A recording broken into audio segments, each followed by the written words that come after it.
시편 37편의 주된 내용은요, 1절에 나와 있습니다.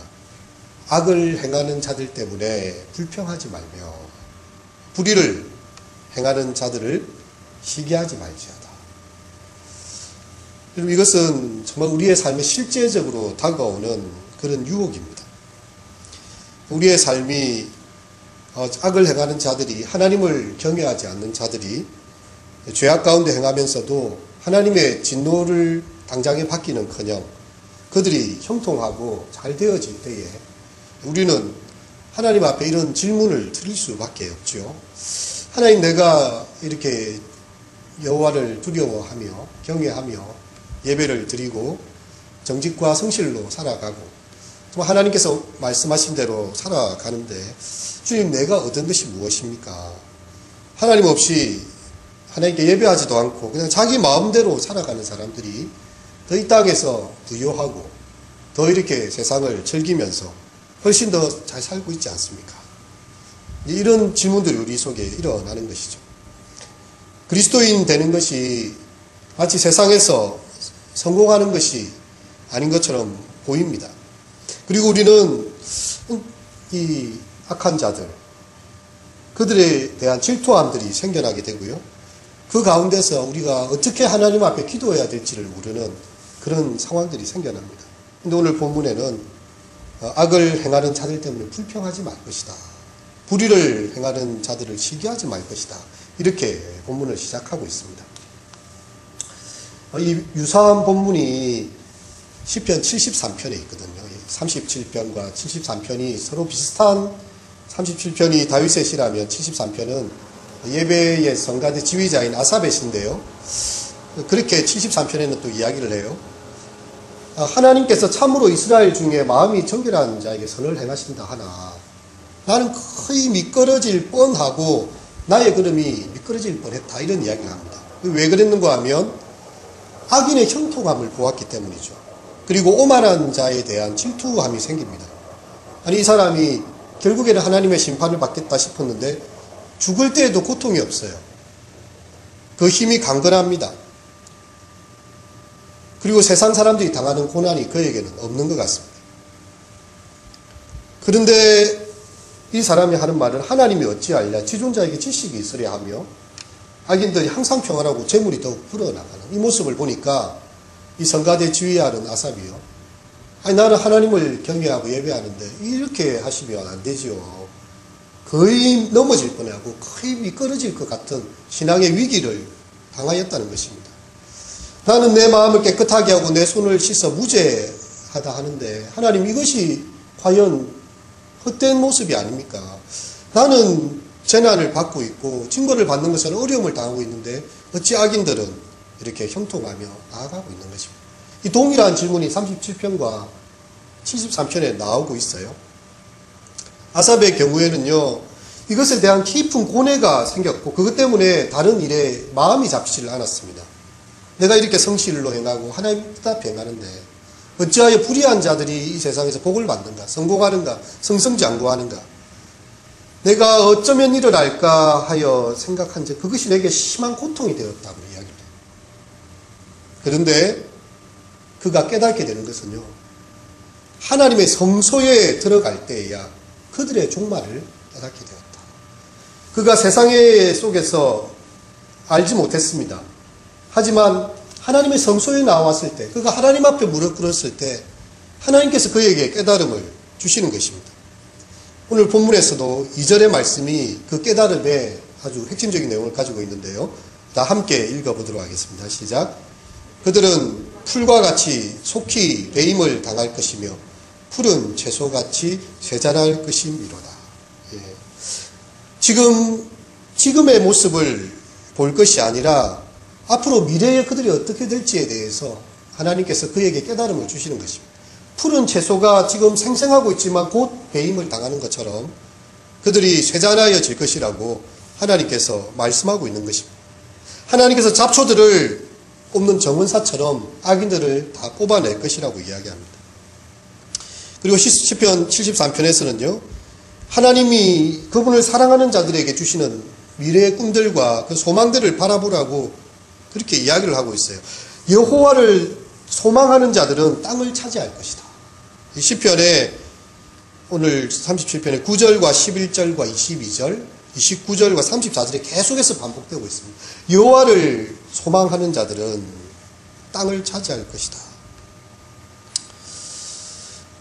여러분, 이 구절은요, 이 모세가 이스라엘 백성들을 가나안 땅으로 인도했던 때로 이렇게 거슬러 올라가게 됩니다. 그들이 애굽에 종살이했고 그들에게 아무 분깃이 이 땅에 없었지만 하나님께서 과연 약속대로 그 12지파에게 땅을 다 나누어 주시고요. 그들로 하여금 성읍을 갖게 하시고 땅을 이렇게 분배받아서 농사를 짓게 하시고 그들의 분깃을 가지게 하십니다.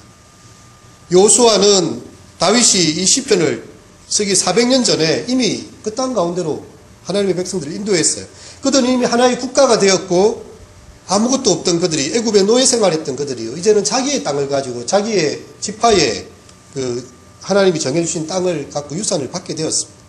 그렇다면 다윗이 여기서 이야기하는 온유한 자가 땅을 차지한다는 것은 무엇을 더 이야기하고 있는 것일까요? 그것은 바로 더 좋은 땅에 대한 것입니다. 이 땅에 대한 것 이상으로 하나님께서 우리에게 주실 천국의 기업, 유산에 대해서 이야기하고 있습니다. 히브리서 기자도 아브라함이 그가 무엇을 바라고 살아갔는지를 이야기하고 있어요. 하나님께서 아브라함을 불러내서 너의 땅으로 받는 곳이 다 너의 것이 될 것이다 이야기하셨는데요. 히브리서 기자에 보면 11장에 이제는 더 나은 본향을 사모하니 곧 하늘에 있는 것이라. 그러므로 하나님이 그들의 하나님이라 일컬음 받으심을 부끄러워하지 아니하시고 그들을 위하여 한 성을 예비하셨다. 아브라함에게 약속하신 그들의 땅의 그 지역도 있었지만 더 큰 본향을 사모하는 것이었고요. 그들을 위해서 한 성을 예비하여 두셨다고 이야기하고 있습니다. 베드로 사도도 이렇게 찬송 부르고 있습니다. 베드로전서 1장에 보면 우리 주 예수 그리스도의 아버지 하나님을 찬송하리로다. 그의 많으신 긍휼대로 예수 그리스도를 죽은 자 가운데서 부활하게 하심으로 말미암아 우리를 거듭나게 하사 산 소망이 있게 하시며 썩지 않고 더럽지 않고 쇠하지 아니하는 유업을 있게 하시나니 곧 너희를 위하여 하늘에 간직하신 것이라. 하나님께서 썩지 않고 더럽지 않고 쇠하지 않는 유업을 하나님의 백성들을 위하여 허락하신다는 것입니다. 한 선교사가 오랫동안에 이제 선교지에서 정말 외롭고 힘들게 복음을 전하고 자신의 삶을 나누어주고 자기의 청춘을 다 바치고 드디어 이제 귀국해서 이렇게 배에 오르게 되었는데요. 미국으로 돌아오게 됐습니다. 근데 그 배에 아주 유명한 사람이 타고 있었어요. 그래서 사람들이 그 배가 하선할 때에 그 사람을 향해서 이렇게 나팔을 불고 깃발을 흔들고 환호를 하는 것입니다. 근데 이 선교사를 맞이한 사람이 아무도 없었어요. 이 선교사가 너무 마음이 서운했습니다. 하나님, 어떻게 내가 수십 년 동안 선교지에서 그렇게 애쓰고 수고했는데 아니 나를 위해서는 한 사람이 와서 찾고 만나는 사람이 없고 저 세상에 이 인기와 이렇게 여러 가지 명예를 가진 사람을 위해서는 저렇게 반대를 한단 말입니까? 그때 우리 하나님께서 그에게 말씀하십니다. 너는 아직 집에 돌아온 것이 아니야. 너는 아직 너의 본향에 돌아온 것이 아니야. 여러분, 하나님께서 우리의 살아가는 날에요, 이 세상의 것이 아니라 하나님의 나라의 것으로 분명히 보상하고 계심을 이야기하고 있어요. 히브리서 기자는 이야기합니다. 우리에게 구름같이 둘러싼 허다한 정인들이 있으니 모든 무거운 것과 얼매기 쉬운 죄를 벗어버리고 인내로서 우리에게 당한 경주를 경주하며 믿음의 주요 또 온전케 하시는 예수를 바라보자. 그는 그 앞에 있는 즐거움을 위하여 십자가를 참으사 부끄러움을 개의치 아니하시더니 하나님 보좌 우편에 앉으셨느니라. 우리가 이 세상에서 사람들로부터 칭찬을 다 받고요, 보상을 다 받으면 하나님 나라에 받을 것이 없습니다. 예수님께서 산상수훈에 말씀하실 때에 오른손이 하는 일을 왼손이 모르게 하라. 네가 만일 행하는 일들이 사람들이 다 너를 칭찬하고 그것에 대해서 다 보상하고 그렇게 하면 하늘나라에서 얻을 것이 없다. 도리어 이 세상에서 사람들이 알아주지 않는다면 하늘나라에 너희의 보화가 쌓일 것이다. 우리에게 하나님 보좌 우편에서 주실 그 영광스러움을 바라보라고 그렇게 이야기하고 있습니다. 3절에서 9절까지의 내용은요, 이제 이 세상에서 잠시 푸른 채소처럼 그렇게 생동하지만 곧 뽑혀질 그 악한 자들의 형통을 부러워하지 말고 여호와를 의뢰하고 그를 바라보면서 선을 행하라고 그렇게 이야기를 하고 있어요. 여호와를 기뻐하라. 그가 내 마음의 소원을 이루어 주시리라. 너의 길을 여호와께 맡겨버리라. 그를 의지하면 그가 이루시고 너의 의를 빛같이 나타내시고 내 공의를 정오의 빛같이 하시리라. 여러분, 하나님께서 정말 이 살아오는 판을 걸어가고 있는 우리의 현실 속에서 우리에게 말씀하고 있습니다. 예레미야 29장에도 보면요, 이스라엘 백성들이 참 그들이 외적의 위협으로부터 고민하고 그들의 삶이 빈핍할 때에 하나님께서 이 이스라엘을 향한 그들의 말씀을 주십니다. 여호와의 말씀이니라. 너희를 향한 나의 생각을 내가 아나니 평안이요 재앙이 아니니라. 너희에게 미래와 희망을 주는 것이니라.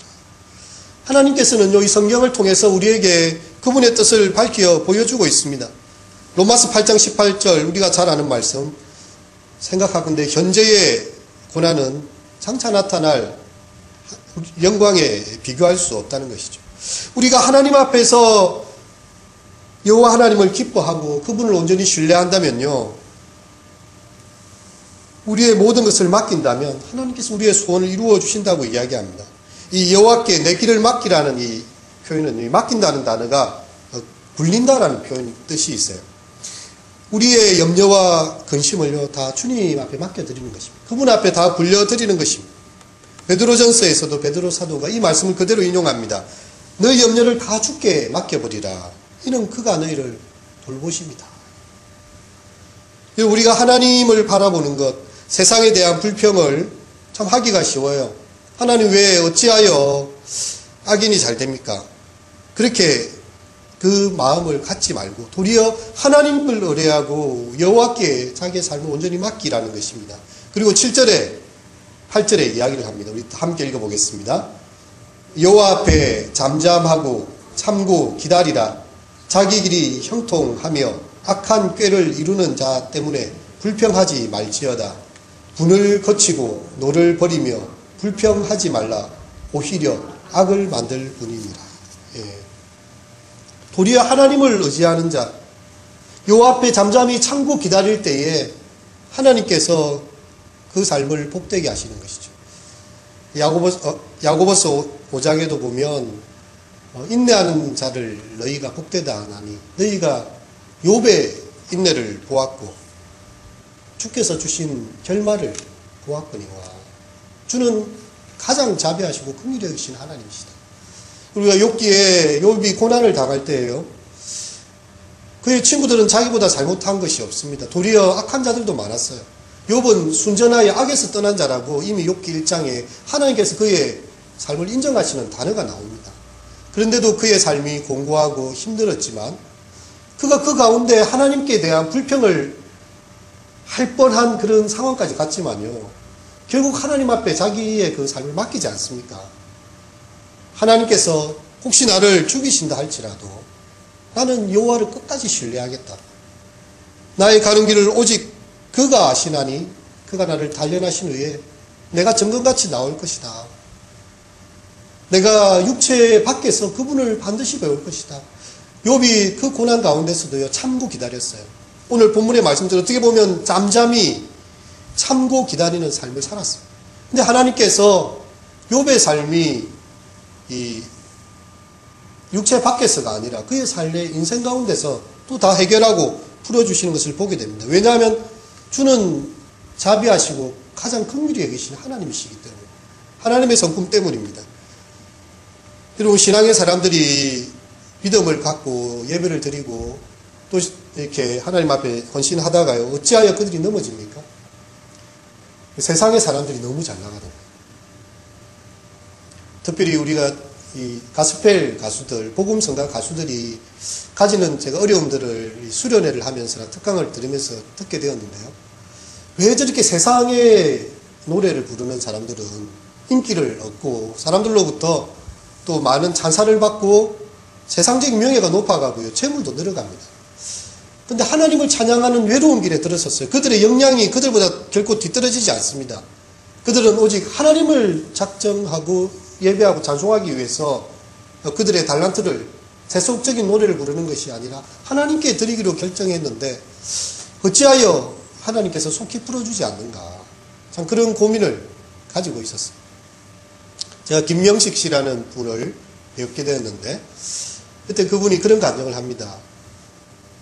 자기가 이렇게 찬양을 부르고 찬양 차트에 항상 1순위가 되고 한때 그런 시절이 있었죠. 근데 이제 음반 시장이 많이 붕괴가 됐습니다. 그리고 특별히 이 복음 찬양 가수들을 부르는 일들이 없어졌어요. 많이. 그러다가 큰 빚을 지게 되고 신용불량자가 되게 됐습니다. 정말 그 무거운 마음이 너무 힘들었어요. 어찌하여 세속적인 노래를 부르고 하는 사람들은 저렇게 잘 되고 있는데 하나님, 내가 찬양하기로 작정하고 예배하기로 작정했는데 어찌하여 내 삶이 공고합니까? 정말 그가 그 아픈 가슴을 쓸어내리면서 찬송을 부르고 있었어요. 그가 이렇게 지었던 곡이 하나 있었는데 벼랑 끝에서 할렐루야라는 그런 곡이었습니다. 왜 그 곡을 짓게 되었는지를 듣게 되었는데요. 자기는 이제 광야의 길을 지나서 적과 꿀이 흐르는 가나안 땅으로 하나님께서 당장에 인도하실 줄로 생각했는데 그 광야 길을 가니까 끝에 벼랑이 나오더라고요. 자기의 삶이 벼랑 끝에 있는 것과 같았어요. 하나님, 내가 하나님을 찬양하기로 이렇게 왔는데 주님, 이것이 무엇입니까? 오늘 본문의 그 시인처럼 그런 마음의 괴로움 속에서 하나님께 토로를 한 것이죠. 근데 누군가가 이분의 간증을 들었어요. 그의 마음이 움직여졌습니다. 그리고 그분을 불러가지고 혹시 당신이 지금 짓고 있는 빚이 얼마입니까? 예, 얼마 됩니다. 근데 그 기독교 실업가 되시는 그분의 마음에 감동이 있었어요. 이분이 찬양을 부르고자 하는데 찬양 부를 수 있도록 내가 이 빚을 갚아줘야 되겠다는 생각이 들었어요. 그래서 그 김명식 씨가 정말 그분의 도움을 얻어서 자기의 빚을 탕감하고 신용불량에서 이렇게 해결이 되었다는 거였어요. 정말 벼랑 끝에 갔는데 하나님께서 벼랑 끝에 밀지 않으시고 새롭게 재기할 수 있도록 도와주시더라는 것입니다.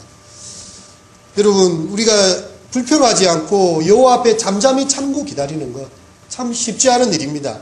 오직 하나님 앞에서 우리의 입술에 황금비들을 물고 하나님 언젠가 그 욥처럼 그 결말에는 모든 것이 합력하여 선을 이루게 하실까 하나님 바라보면서 악한 자가 꾀를 이루는 것 때문에 불평하지 않고 끝까지 참아 기다리는 것, 오직 하나님을 바라는 것. 진실로 악을 행하는 자들은 끊어질 것이나 여호와를 소망하는 자들은 땅을 차지하리로다. 예수님께서는 산상수훈의 팔복을 이야기하실 때요, 이 11절의 내용을 인용하고 계세요. 온유한 자들은 땅을 차지할 것이다. 심령이 가난한 자는 복이 있나니 천국이 저희 것이며 애통하는 자가 복이 있나니 저희가 위로를 받을 것입니다. 그리고 온유한 자는 복이 있나니 천국을 기업으로 받을 것입니다. 여러분, 성경에서 우리는 그런 사람들을 보게 됩니다. 이 하만이라는 사람이 그 이스라엘의 그 사람들을 굉장히 미워했어요. 특별히 모르드게가 자기 앞에 절을 안 하는 겁니다. 그래서 이제 왕 앞에 가서 왕의 신하에게 절도 안 하고 왕을 이렇게 잘 섬기지 않는 민족이 있다. 그걸 고발하기 위해서 왕 앞에 서게 됐어요. 그리고 이제 자기 친구들과 의논하니까 그럼 본때를 보여줘야지. 그래갖고 그 긴 막대기를 세워서 이 모르드게를 죽이기 위한 계략을 왕의 앞에 가서 이야기를 하게 됩니다. 이제 그는 자기의 꾀를 다 이루었다고 생각합니다. 근데 에스더가 모르드게를 통해서 나를 위해 기도하라. 너도 기도하라. 네가 이 왕후가 된 것이 이때를 위함이지 어찌 않느냐. 에스더가 기도하고요. 죽으면 죽으리라 그렇게 결단합니다. 그리고 왕의 앞에 나갔을 때요. 왕이 호를 내밀시고 그래서 잔치에 초청하고 또 초청하고 했을 때 왕에게 나중에 이야기를 하게 됩니다. 왕이여, 나를 죽이고자 하는 그런 계획이 있습니다. 아니, 왕비와 또 왕비의 민족을 죽이고자 하는 자가 누구인가. 그때의 이 모르드게의 일을 통해서 하게 된 이 하만의 계략을 이렇게 이야기하게 되죠. 악인이 자기의 꾀를 이루기 위해서 그 긴 장대를 세웠지만요, 하나님께서는 기도하는 에스더, 그리고 모르드게 하나님의 백성들의 공고함을 외면치 않으셨습니다. 그 기도를 들으셨고요. 왕의 마음이 움직였습니다. 그래서 이 하만이 그 장대에 달려서 이 죽임을 당하게 되죠. 하나님께서 하나님의 백성들의 간구와 하나님의 백성들의 그 인내와 그 기도를 결코 외면하지 않으시는 것입니다.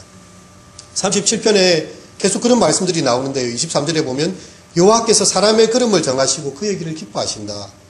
25절에 보면 내가 어려서부터 늙기까지 의인이 버림을 당하거나 그의 자손이 거식함을 보지 못했다. 하나님께서 어찌 의인들의 자손을 그렇게 버리시겠느냐. 그리고 28절에서 29절에 보면요. 여호와께서 정의를 사랑하시고 그의 성도들을 버리지 아니하심이로다. 그들은 영원히 보호를 받으나 악인의 자손은 끊어지리로다. 의인이 이 땅을 차지하며 거기서 영원히 살리로다. 우리가 지금 현재의 악한 자들이 잘 되는 것을 보고 우리의 마음이 그것으로 인하여 분노하고 불평할 것이 아니라 그 모든 것이 하나님의 손 안에 있음을 믿고요. 아삽의 기도에서처럼 여호와의 성전에 들어갈 때에 내가 깨달았다. 하나님께서 그들을 미끄러운 곳에 두시고 파멸에 던지시니 그들이 어찌 그리 갑자기 황폐하게 되었는가. 사람이 깬 후에 꿈을 무시하는 것처럼 주님께서 깨신 후에는 그들의 형상을 멸시하리로다. 우리가 하나님의 전에서 정말 하나님의 주권과 하나님의 일하심을 바라보면서요. 악인에 대한 불평을 버리고 도리어 하나님을 신뢰하고 그분을 소망하고 그분을 자랑하는 우리의 성숙된 믿음이 되시기를 이 시간 축원드립니다.